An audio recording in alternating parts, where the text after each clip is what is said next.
Hello అండి, అందరూ ఎలా ఉన్నారు? నేనైతే ఈరోజు పప్పుచారు చేస్తున్నాను. దానికోసం అయితే ఇదిగోండి పప్పు అయితే నానబెట్టుకున్నాను ఒక గంట ముందుగా. ఇప్పుడు ఇదంతా ఇందులో వేసుకుంటాను.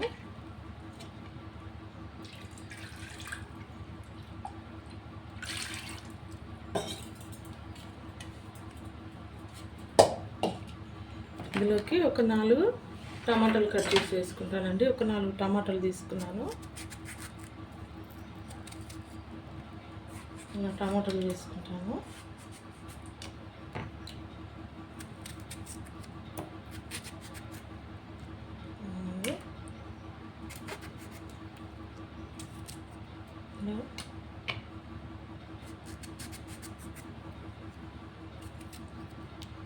ఇలా 4 టమాటాలు వేసుకున్నాను.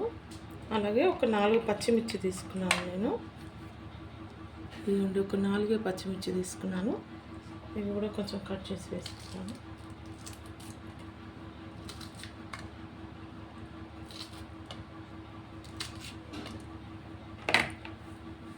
ఇప్పుడు కొంచెం కారం వేసుకుందాం. ఒక స్పూను కారం వేసుకుంటున్నాను.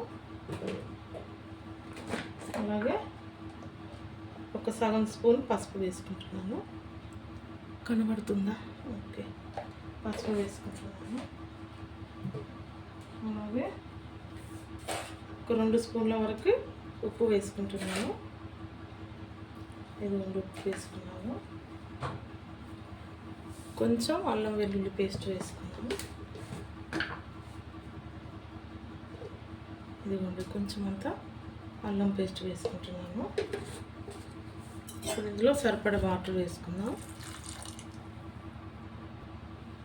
చూడండి సరిపడే వాటర్ అయితే వేసుకుంటున్నాను పప్పు ఉడకడానికి. మీకు కనబడుతుందో లేదో నేను ఒకసారి చూపిస్తాను. ఇది చూడండి సరిపడే అన్ని వాటర్ అయితే వేసుకున్నాను. అలాగే కొంచెం ఆయిల్ వేసుకుంటున్నాను. పప్పులో అయితే అన్నీ వేసుకున్నానండి. ఇప్పుడు కుక్కర్ మూత పెట్టేసుకుందాం. మూత పెట్టేసుకొని ఒక 4 విజిల్ వచ్చేంత వరకు గ్యాస్ పై పెట్టేసుకుంటాను. చూడండి పప్పు అయితే ఉడికిపోయింది. నేను కుక్కర్ అయితే తీసుకుంటున్నాను, మూత తీసేసుకుంటున్నాను.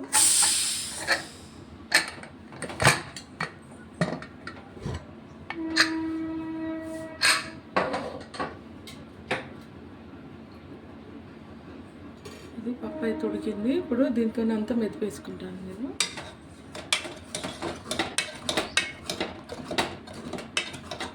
కొంచెం మెత్తగా వేసుకుంటానండి. ఫస్ట్ నేను పప్పు అయితే మెత్తగా రుబ్బేసుకున్నానండి. ఇప్పుడు స్టవ్ మళ్ళీ ఆన్ చేసుకుంటున్నాను.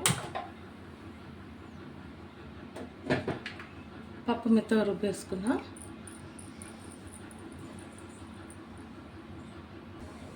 ఇప్పుడు ఇందులో కొంచెం వాటర్ వేసుకుంటున్నాను ఫస్ట్.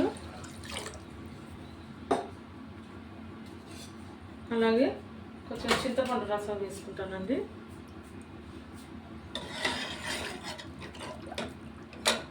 ఇదిగోండి చింతపండు అయితే తీసి పెట్టుకున్నాను నేను. ఒక నిమ్మకాయ సైజు అంత చింతపండు అయితే తీసుకున్నాను. అది మంచిగా రసం తీసి పెట్టుకున్నాను. కొంచెం అయితే వేసుకున్నా, ఎందుకంటే మళ్ళీ పుల్లగా అయితే ఏం చేయలేము కదా. అలాగే ఇందులో ఒక టమాటా కట్ చేసి వేసుకుంటున్నాను. చిన్నగా కట్ చేసుకున్నాను. అలాగే ఒక 2 చిన్న ఉల్లిగడ్డలు కట్ చేసుకున్నాను, ఇవి వేసుకుంటున్నాను. అలాగే ఒక పచ్చిమిర్చి కట్ చేసుకున్నాను, ఇది కూడా వేసుకుంటున్నాను. అలాగే ఇదిగోండి కళ్యామాకు వేసుకుంటున్నాను. ఇదిగోండి కళ్యామాకు వేసేసుకున్నాను. నేను ఇంకో కొన్ని వాటర్ వేసుకుంటున్నానండి. చూడండి అన్నీ వేసుకొని కలిపేసుకున్నాను. ఇది కొంచెం ఉప్పు టేస్ట్ చేస్తానండి, ఉప్పు ఉండలేదు.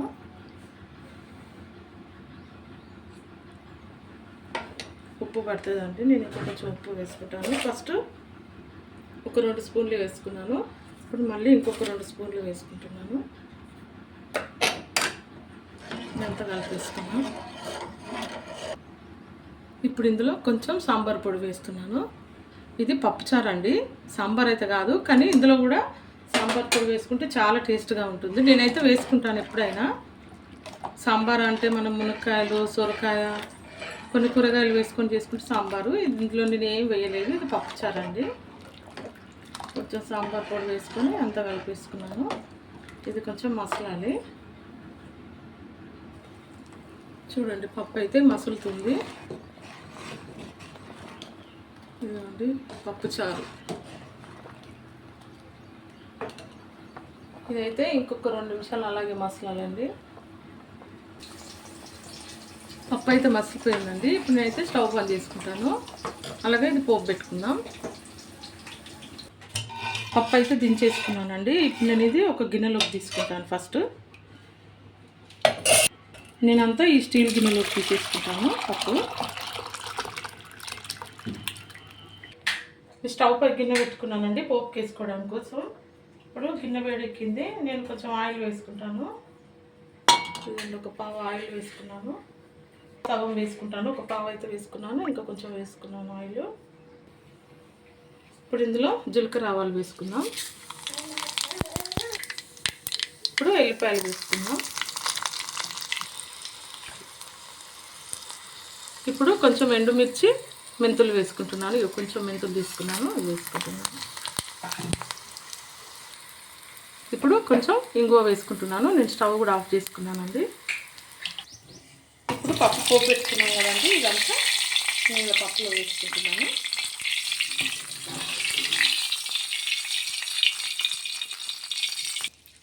చూడండి మొత్తం పోపు అయితే వేసేసుకున్నాను నేను.